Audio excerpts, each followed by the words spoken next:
read scripture from Psalms chapter 23, verses 1 through 6. The Lord is my shepherd, I lack nothing. He makes me lie down in green pastures. He leads me beside quiet waters. He refreshes my soul. He guides me along the right path for his name's sake. Even though I walk through the darkest valley, I will fear no evil, for you are with me. Your rod and your staff, they comfort me. You prepare a table before me in the presence of my enemies. You anoint my head with oil. My cup overflows. Surely your goodness and love will follow me all the days of my life, and I will dwell in the house of the Lord forever. Amen. Amen. So you're going to do a eulogy for Harmony.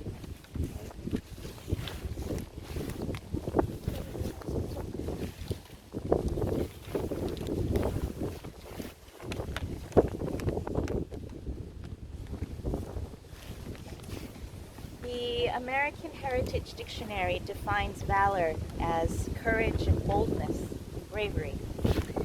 Merriam-Webster defines it as strength of mind or spirit that enables a person to encounter danger with firmness and personal bravery. It comes from the Latin word valere, which means to be strong. My grandmother, Hyunsuk-jo, was a woman of valor.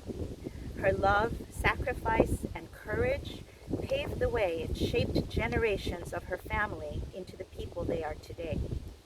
My grandmother was from North Korea, where she had a beautiful home and lived happily with my grandfather, who adored her. When persimmons, her favorite fruit, were out of season, he would travel miles south just to find them for her. Before she married, she studied at Ewha Women's College in Seoul. She was a member of one of the institution's early classes, as it was a rare privilege for women to have higher education at that time. My grandfather came from a family of educators who founded schools in the north. He later studied economics at a university in Japan, which was also an enormous privilege at that time. They were curious about the world. They wanted to constantly expand their understanding of everything that was happening around them, and amongst their shared values was education for themselves and for others. They were a perfect match for each other. Soon after his return to Korea, my grandfather became ill and passed away. My grandmother loved him and my mother deeply and never remarried after his death. As Korean wartime set in, the Russian soldiers took over her family's home to set up headquarters for their war operations. With anticipation and foresight, she boldly fled to the south in the middle of the night with my mother, who was a little girl at that time. She also led the way for other members of the family, leading them safely with her to the south. And although she could not take much with her, she carried some of the most precious, highest quality silk fabrics that were given to her by my grandfather as a wedding gift. She went to Seoul, where she dedicated her life to educating young women and teaching them skills that would enable them to rebuild their own lives. She also committed her life to God and to the church, which she served faithfully with diligence and love. Once, her tiny home caught on fire, and all but one of the precious silk fabrics were destroyed. She and my mother barely escaped with their lives through a tiny window. Later, the war conditions forced her to flee further south, and so she moved to Daegu, where my mother attended university and later met my father. And after a short period of time, my grandmother returned to Seoul and once again worked for the Presbyterian Church, which she served until her retirement. There are many aspects of my grandmother that make me feel close to her. For example, we shared the same birthday. Well, actually, hers was one day after mine, but because of the time difference, between the U.S. and Korea, Korea, it always felt like our birthdays were on the same day. And thus we had an affinity for amethyst stones, which were the birthstone of February. We also loved persimmons more than any other autumnal fruit. And like me, she loved fruit. And once she told me her secret to longevity was a specific combination of grapes, apples, pears, and citrus. I wish that I paid more attention because she lived to be 99 and even in her advanced age possessed a clear memory, sharp wit, and all of her teeth, which she was quite proud of. It was not until the very end of her life that her mind became hazy and her body started to fail her. I have many memories of my grandmother, starting from my early childhood when she would be in the kitchen peeling garlic and I would entertain her by playing the violin. She was always so loving and encouraging and would want me to play more and more for her, even though I hated to practice and play for anyone else, and eventually gave up the instrument.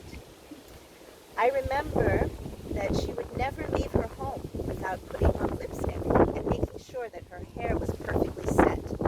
It was not about vanity, but it was about showing respect for the people whom she would be meeting.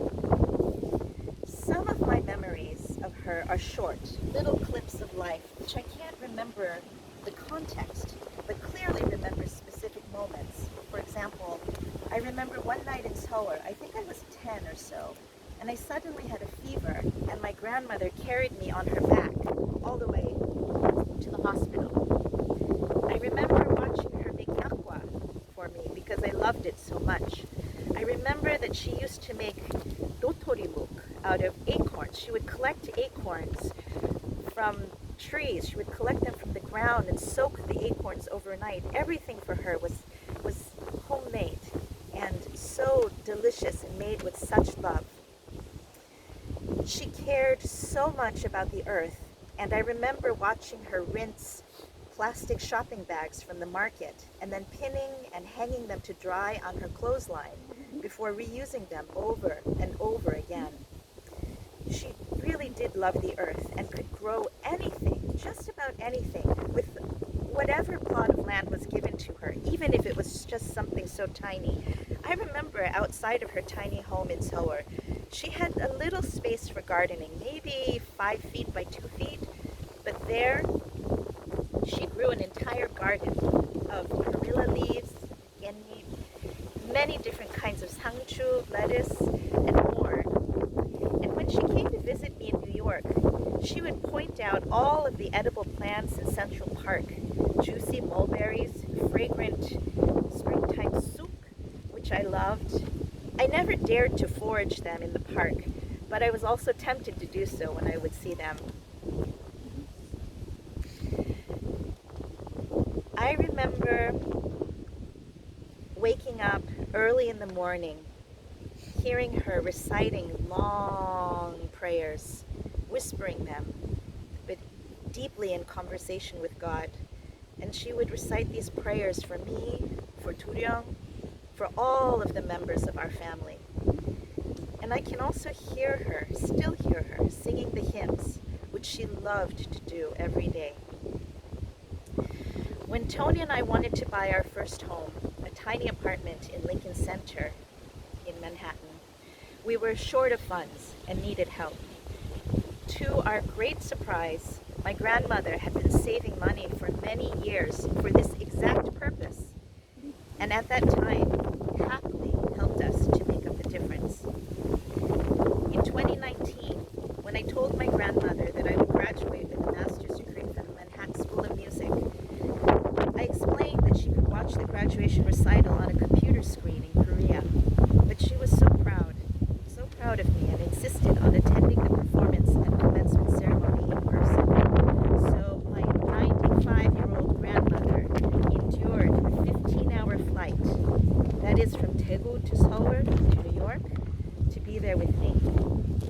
And immediately after the commencement ceremony, we took a photo to commemorate 4 generations of women in our family. In the photo, my grandmother looks serene and beautiful. She wears a Korean traditional dress, of which the top part is made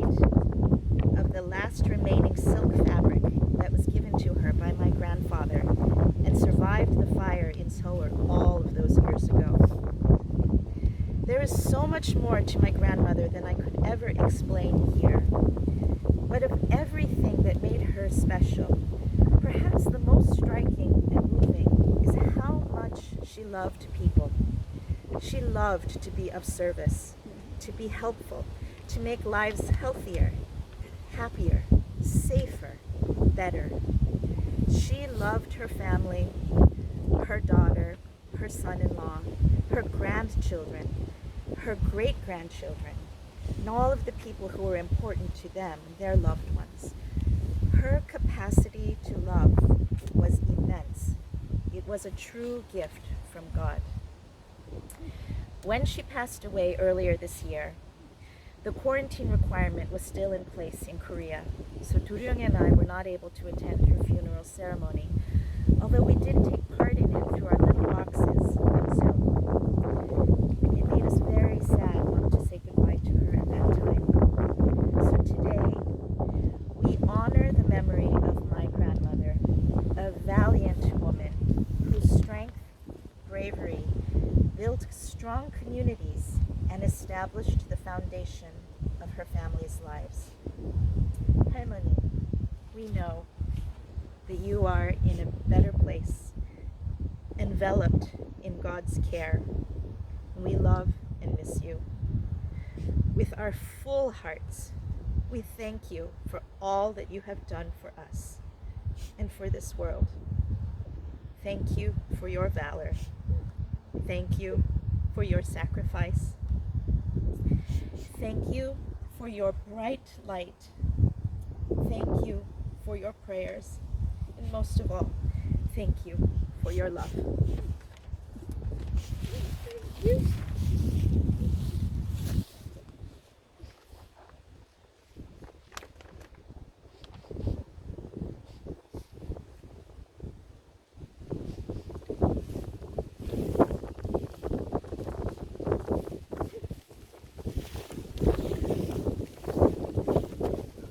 I'll give everyone each one rose, and I would simply ask that you lay this rose in Harmony's grave, and you spend a brief moment thinking about her.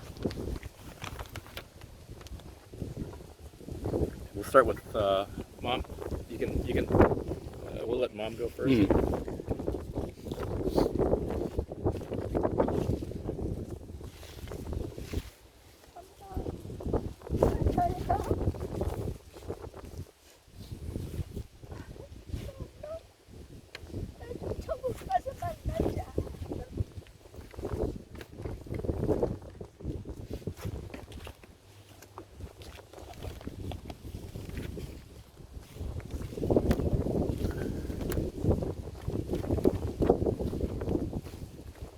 장모님 잘 가세요.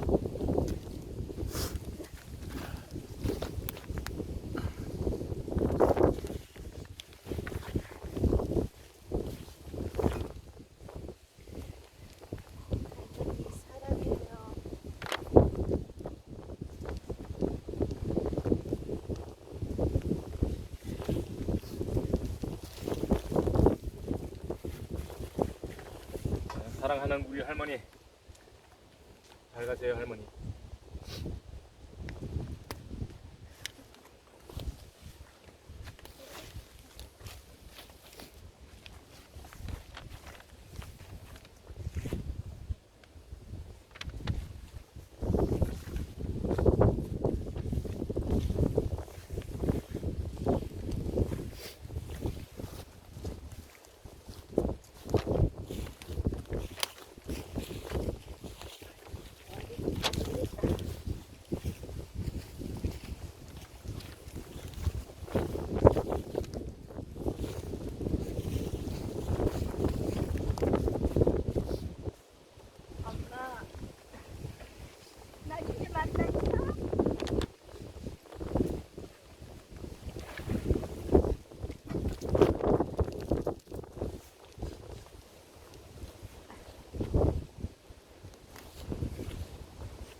to accept the things I cannot change.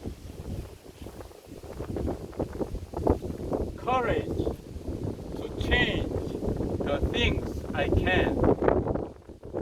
And wisdom to know the difference.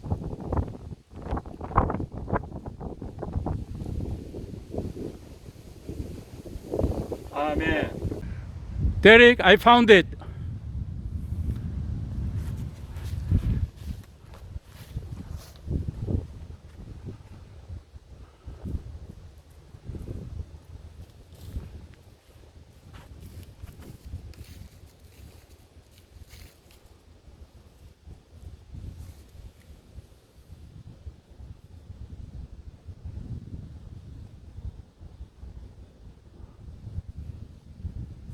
His sister, as I said, attended Mount Holyoke College. Your mom attended. This is a long time ago. 1895. And Emily Dickinson is one of the most famous writers and as a poet. Yeah.